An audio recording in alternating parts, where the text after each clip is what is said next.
Welcome back. We are continuing module 2.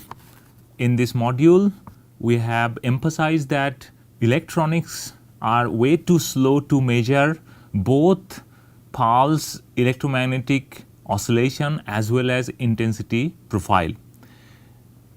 If we try to measure a pulse with the help of electronics, then what might happen?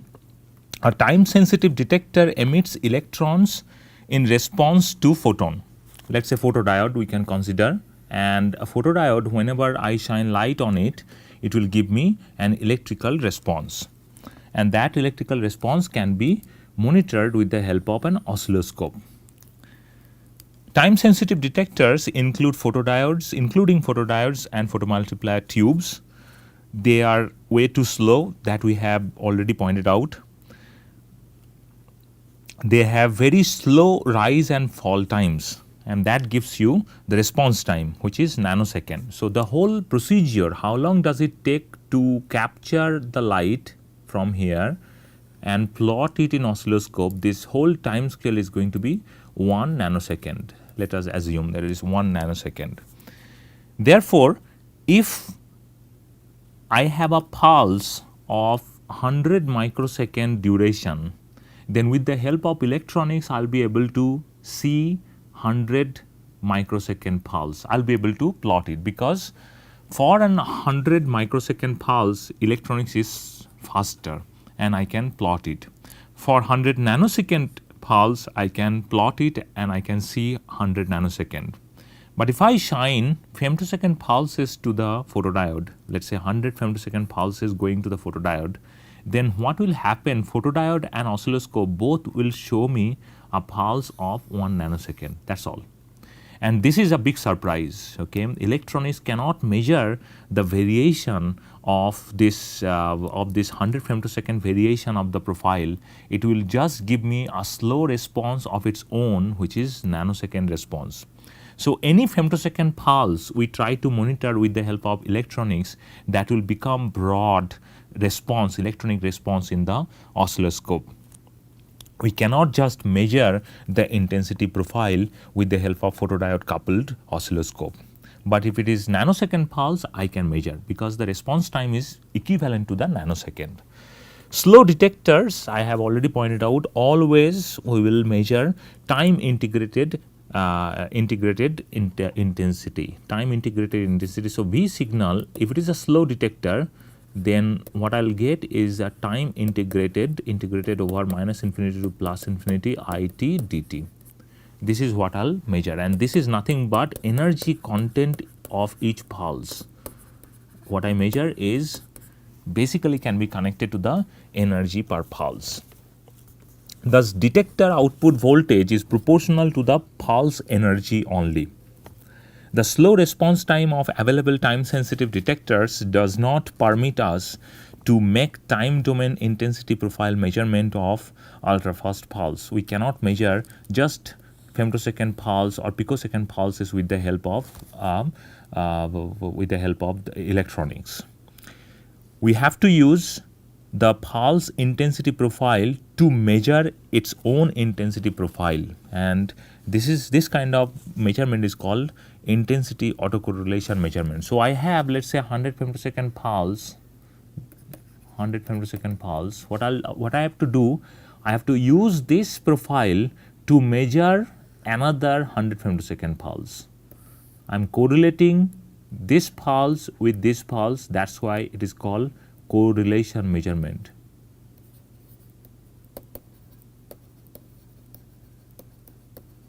And this is the only way one can measure an ultrafast pulse with the help of slow detector. Then we do not have an issue. We have a slow detector, but we are correlating two pulses, short pulses, and we get this autocorrelation measurement. One of the simplest technique by doing autocorrelation measurement is that we can use 50-50 beam splitter.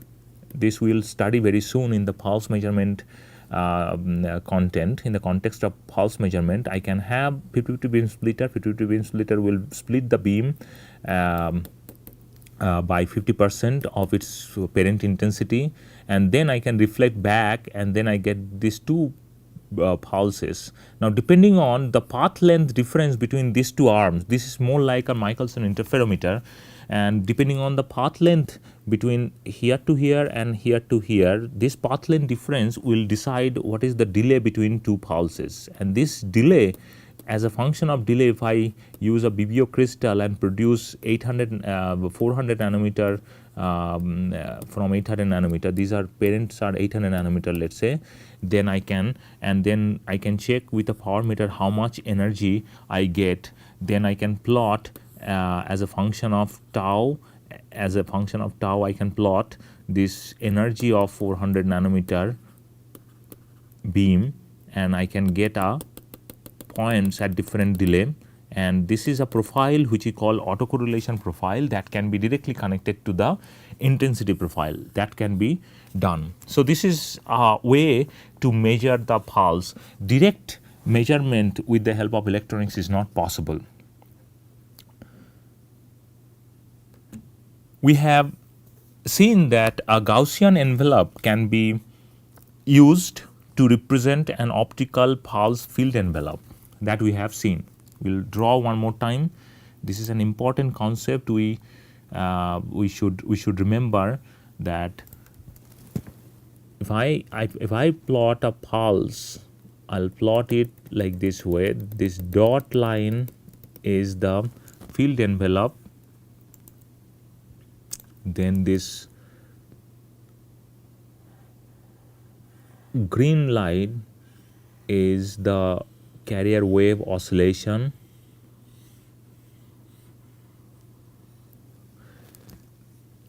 and this blue line is representing the intensity profile of the pulse, which is similar to the field envelope profile, but they are slightly different.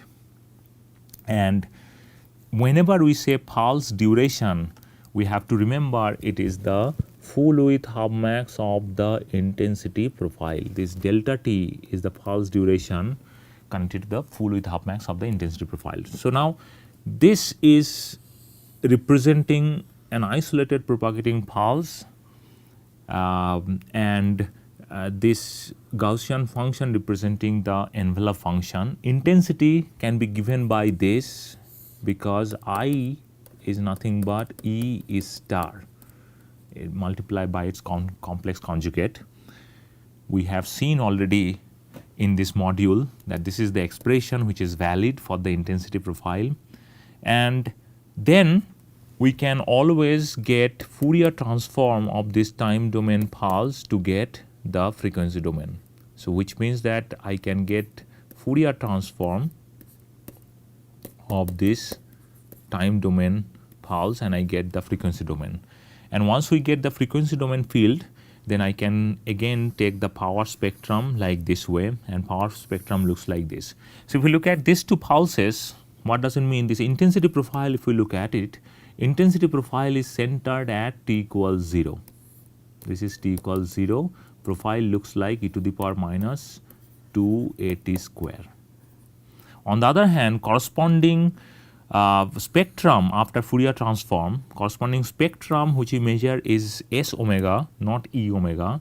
S omega when we measure, that is also Gaussian. A Gaussian Fourier transform is another Gaussian, but it is centered at now omega naught. We have to remember that, and that is why the expression for this Gaussian is going to be e to the power minus omega naught whole square by 2a. So, that is the expression we get for the spectrum. Their positions are different. One of them, the spectrum is centered at omega naught, and temporal intensity profile is centered at t equals 0. Now, these are the things which we are already familiar with in this module, and we have seen that this delta t and this delta omega, they are related. Delta t, delta omega, they are related. This is called time bandwidth product. We will come back to this time bandwidth product one more time to understand more details of it. Often the previous slide I have shown that the spectrum was represented in the omega domain, which is centered at omega naught.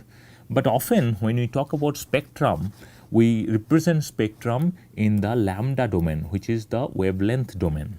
And it is instructive to understand how to convert this omega domain spectrum to the lambda domain spectrum.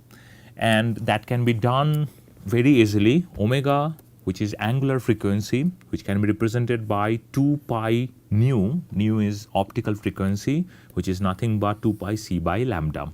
Now, if we take the derivative d omega, then we get minus 2 pi c by lambda square d lambda. And this is an important realization. Whenever we are converting frequency domain to the lambda domain, we have to think about along this line only. Now, we know that area under the curve would be the same. Area under the curve representing the probability, representing how many such system are contributing. So, that will be constant always. Area under the curve doesn't matter which domain we represent, they should be the same. So, with this idea, we can make this area under the curve to be the same and integrated area under the curve for both domains, and then we can represent it like this way. And once we represent it, then we get S lambda, which is spectrum represented in lambda domain, can be converted to the spectrum represented in the omega domain, or vice versa. Both can be converted with the help of this equation. So, this is a simple mathematical trick we need to employ to convert the omega domain spectrum to the very frequently used lambda domain spectrum. While dealing with pulse intensity profile and the spectrum, we have shown that the intensity profile, this is delta t full width half max, that is called pulse duration, and in the omega, this is omega naught, this is t equals 0. So this is delta t and this is delta omega, and this delta omega is related to the bandwidth, and delta t is related to the pulse duration, which is intensity full width half max, or the temporal duration of the pulse. So, this is pulse duration, and this product has a particular meaning for a particular pulse, delta t, delta nu. Instead of omega, we can write down delta nu. We can convert omega to delta nu very easily, 2 pi nu. So, delta omega is going to be always 2 pi delta nu. That is all.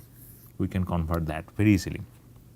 So, these two delta t, pulse duration, and delta nu bandwidth, they are related, and they are related by this time bandwidth product. This concept is very important concept for the ultrafast optics and spectroscopy. The product of the temporal and the spectral width is called time bandwidth product. We have seen that for a transform limited Gaussian pulse, the time bandwidth product is going to be 0.441. This is the time bandwidth product for a Gaussian pulse. This relationship, which is similar to time energy uncertainty principle in quantum mechanics. Time energy uncertainty principle in quantum mechanics looks like delta E delta t is going to be h cut by 2. So, it is quite similar to this uncertainty principle, which suggests that the shorter pulse requires a broader spectrum. Time bandwidth product is minimum for a transform limited pulse. So, when I have this equal sign, which means that the pulse is transform limited, or pulse is transform limited. What does it mean? It means that for a given spectrum, this is the shortest duration pulse I can have. I have often seen student will confuse in this time bandwidth product concept when they are thinking about time bandwidth product. We have to remember that delta nu is the cause. I need the bandwidth to produce a pulse, and this is called effect. So, the right terminology is always to say that in order to get a short pulse, I need large bandwidth. Sometimes by mistake we say that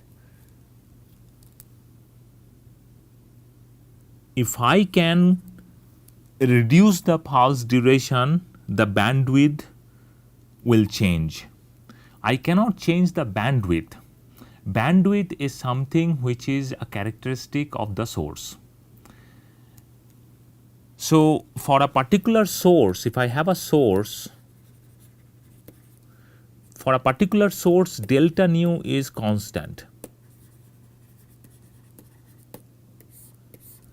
With this delta nu, I can have infinite possibilities of pulses. I can have a pulse like this, I can have a pulse like this, I can have a pulse like this, many other possibilities. But I will have one possibility, one pulse having the shortest duration, and in that case only delta t, delta nu is going to be 0.441. Otherwise, delta t, delta nu is going to be greater than 0.441. So, for a given source, for a given bandwidth, when I have this delta t, delta nu equals 0.441, it means that I have been able to obtain one shortest pulse for a given source. If I do not get the shortest pulse, then the pulse duration always be longer, and that's the consequence of this time bandwidth product. But question is, this derivation we have seen in this module already, and the question may come whether we always need to use a Gaussian pulse to represent the intensity profile, because this equation is valid only for Gaussian pulse. This equation is not valid for any other pulse. And one more point I'd like to make here is that although this equation is similar to the time energy uncertainty principle, Heisenberg time energy uncertainty principle in quantum mechanics, but we cannot get this number from this equation. We have to use the derivation which we have shown in this module for the Gaussian pulse. And question is it always necessary to use a Gaussian pulse to represent the experimental ultrafast pulse? So far we have seen that the Gaussian pulse envelope is, when we consider Gaussian pulse envelope, the time bandwidth product becomes delta nu, delta t equals 0.441 equals greater than equals 0.441. That's the, if it is equal, then we get the shortest duration pulse for a given spectrum. Now, Gaussian envelopes are most commonly used in ultrafast optics because subsequent analytical math becomes very simple and they very closely represent an experimental ultrafast pulse. However, it is not necessary always that we have to consider a Gaussian field envelope. It is not always necessary. One can assume many other pulse envelopes which may closely represent an experimental pulse. Selection of the appropriate field envelope depends on the experimental observation. For an example, one can say that a rectangular pulse can also be another way to represent an ultrafast pulse. Rectangular pulse like this. I have nothing, 0, then suddenly I have this V0 value, then again coming down 0. So, this is your 0 and this is your V0. This is rectangular pulse. A rectangular pulse is commonly used in electronics and in signal transmission lines. We can also consider this kind of rectangular pulse to represent an ultrafast pulse theoretically, we can take a look at the time bandwidth product for this rectangular pulse. Procedure is known to us now. A rectangular pulse is depicted here, and Vt is represented by Vt. That's the temporal profile of the pulse.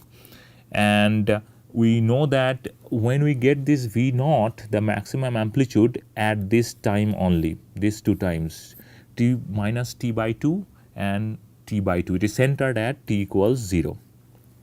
And this pulse can be represented by these two equations. Why these two equations? In two different limits, their values would be different. If Vt, if t, this modulus of t, the magnitude of t is greater than t by 2, then I get 0 value. All this voltage will be 0. But if this magnitude of t is less than equal t by 2, then I get this V naught, the constant value. And that's the way we can represent the rectangular pulse. From theory of interference of plane waves, it is already known that a pulse is originated due to superposition of many pure waves, frequency components. So that is true for even rectangular pulse, which is shown here. So in order to produce this kind of rectangular pulse in femtosecond domain, let's say, it's an hypothetical idea we are discussing here. Let's say we are producing this kind of rectangular pulse in femtosecond domain. Then we have to consider that this pulse was produced with the help of many frequency components, because only optical way one can produce pulse is the interference. And we can immediately convert this time domain pulse to the frequency domain by Fourier transform, which would look like minus infinity to plus infinity time domain representation multiplied by e to the power minus I omega t dt. So I can get this frequency domain representation. As a representative example, we have considered here an ideal rectangular pulse which is centered at t equals 0. So this is t equals 0, which is centered, and Fourier transform of this function will get V omega equals minus infinity to the limit. We are considering limit to be minus t by 2 to the limit of t by to minus t by 2. From this minus infinity to this limit, we have this Vt. We are separating the regions because there are two regions we have for this rectangular pulse, omega t dt, plus there is a region which is within this limit, which is nothing but minus t by 2 to plus t by 2 Vt, then e to the power minus I omega t dt, plus the other limit, where limit plus t by 2 to plus infinity limit, that is Vt e to the power minus I omega t dt. Now we know that this limit, in this limit Vt becomes 0, in this limit Vt becomes 0. So only term which will contribute to the Fourier transform of this pulse is going to be minus t by 2 to plus t by 2 Vt e to the power minus I omega t dt. This term will contribute. So if we integrate it, then what I get is that V naught, this value is always constant within this limit, V naught multiplied by minus t by 2 plus t by 2, then e to the power minus I omega t dt. This is what we get. And further we can write down this integration, we can simplify this. So V omega, what we get is V naught divided by minus I omega e to the power minus I omega t, which is plus, sorry, this is minus t by